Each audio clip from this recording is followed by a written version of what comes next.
Yan, marahay na aga mga katiwala. So, ang daw po katangon niya ni Lunes, petsa 19 po kan Enero taong 2026. So, welcome po sa programang Baretang Simbahan Plus. Sa pangarap po kan Bilog na Pwersa kan Radyo Veritas Legazpi. Of course, kaibanan ta po sa lado technical si katiwalang Kuya Avi Climacosa. Of course, ako po ang sa inyong makakaibanan sa programa. Alat lang. Yan. Og iribanan po kita sundo alas 3 ni na pagkahapon. Digdi po sa satuyang programa katiwalang Ray Sibiliano. Yan, kumusta mga katiwala? Kumusta po ang sa inyong nakaaging weekend? So sana po well spent po mga katiwalaan sa inyong weekend. Tangon yan, of course, Lunes. Yan, puuno kan trabaho. So, kasabay kan syempre, okay naman ang kamugtakan kan sa tuyang panahon. So, dagos na pong nagluyaan babantayan tang raot na yung panahon na si Ada. So, tropical depression na sana si Ada. So, pasalamat kita maski pa paano dain manin kumbaga grabing epekto. Although syempre makamumundo may mga particularly sa Sorsogon igwa kitang nanotara na duwa po na katawa ang nagadan sa Matnog Sorsogon huli po kan landslide grabe man po suoran na dinara po kan bagyong Ada.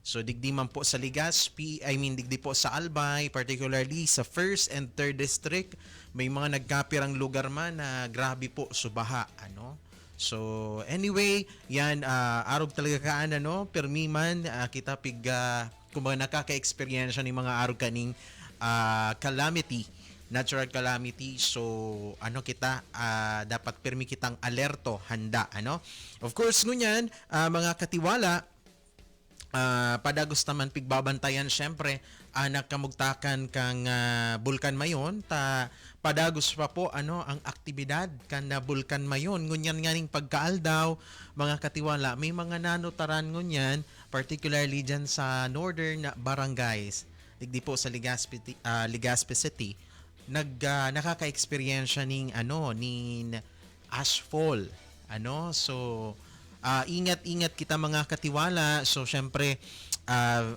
delikado yan mga katiwala na abo. So dapat po igwa kita ning face mask, particularly N95 na face mask o kaya so mga daing face mask pwede po baga so dumog na panyo pantaklob sa tuyang ngimot asin na dungo para po dai maka laog sa ginhawa so abo.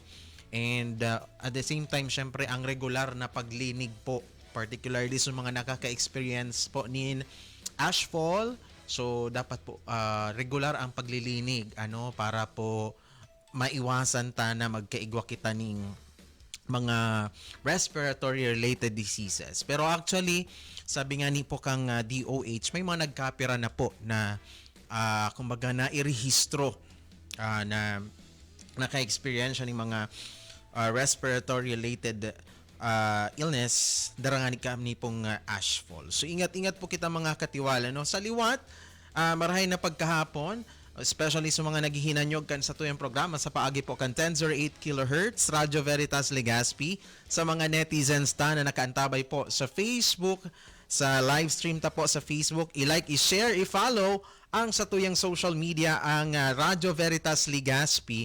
And of course, nadadalan man kita sa paagi po kang community cable, DCTV Channel 2, Radyo Veritas TV. So yan po ang sa tuyang mga media platforms. Sa mga gusto pong magpadara ng mensahe, ang smart line 0998-261-2497, 0998-261-2497, sa Globe 0915-353-4732,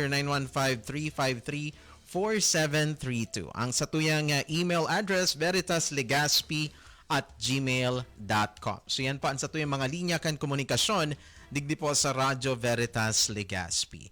Of course, digdi po sa Baretang Simbahan Plus, magtatao ko sa inyo ng mga update, mga kaganapan, mga impormasyon, mga baretang may kinaaraman po sa simbahan, mapalokal, national, international. So punanta na po ang sa tuyang pagbabaretang ngunya na pagkaaldaw January 19, 2026. Para po sa headlines kan mga barata, mga padi sa Albay nangapuda ning immediatementeng aksyon sa dain natapos ng mga tinampo asin problema sa tubig. Kapistahan kan Santo Niño ipigselebrar kan bilog na Diocese of Legazpi. Benedictine Abbey Church sa Metro Manila ipigselebrar ang ikasanggatos na taong anibersaryo. Birhen kan Antipolo bibisitahon ang manlain-lain na diocese sa nasyon asin sa ibong na dagat. Nagdadakol na landfill sa nasyon sarong climate injustice sigunian kay Cardinal David. Papa Leo or Pope Leo XIV nangapodan ni pagkakasararo asin pagsiserbi sa mga nagtitiyo sa Fiesta Señor. So yan po ang sa tuwing headlines ka mga bareta ang na pagkaaldaw. Para po sa detalles, lokal mo na kita mga katiwala nangapudan nin immediatementeng aksyon ang mga padi kan Society of Our Lady of the Most Holy Trinity kaiban mga miyembro kan Baracas Cluster.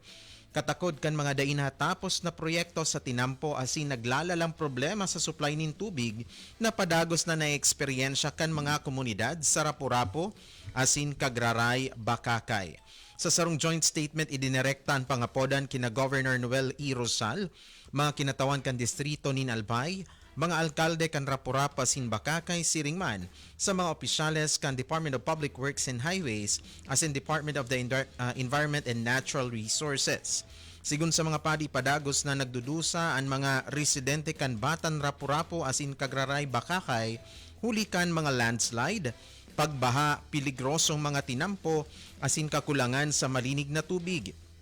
Imbis na maghatod nin kauswagan, sinabi ninda na ang nagkapirang proyekto ang urog pang nagdulot nin kadipisilan sa mga namamanwaan huli sa mga dainatapos asin bakumatanos na roadworks na nagbubugtak sa peligro sa kadakol na barangay.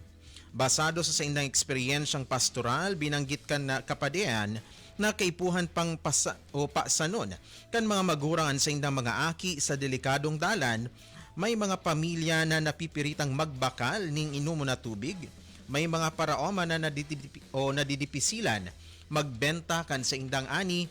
Asin may mga obrero, estudyante, asin mga senior citizen. Dangan na persons with comorbidity na urual daw na nahahampang sa peligro huli kan mga peligrosong tinampo. Tinawan doon kan mga padi inaan sa indang pangapodan. Anda bako politikal kundi moral na nakaugat sa malasakit, hustisya asin paggalang sa dignidad nin tawo. Kabali sa indang kahagadan ang malinaw asin transparent na report sa mga dainatapos na proyekto, immediatementeng lakdang tanganing mabawasan ang peligro, marikas asin matanos na pagkumpleto kan mga tinampo, rehabilitasyon kan mga water catchment areas, asin makabuluhang konsultasyon sa mga LGU sa mga lokal na komunidad. Our communities deserve roads that connect, not endanger. Ini ang pahayag kan mga padi, kasabay kan sa indang apela para sa mas marikas asin masarig na aksyon hali sa mga kinauukulan.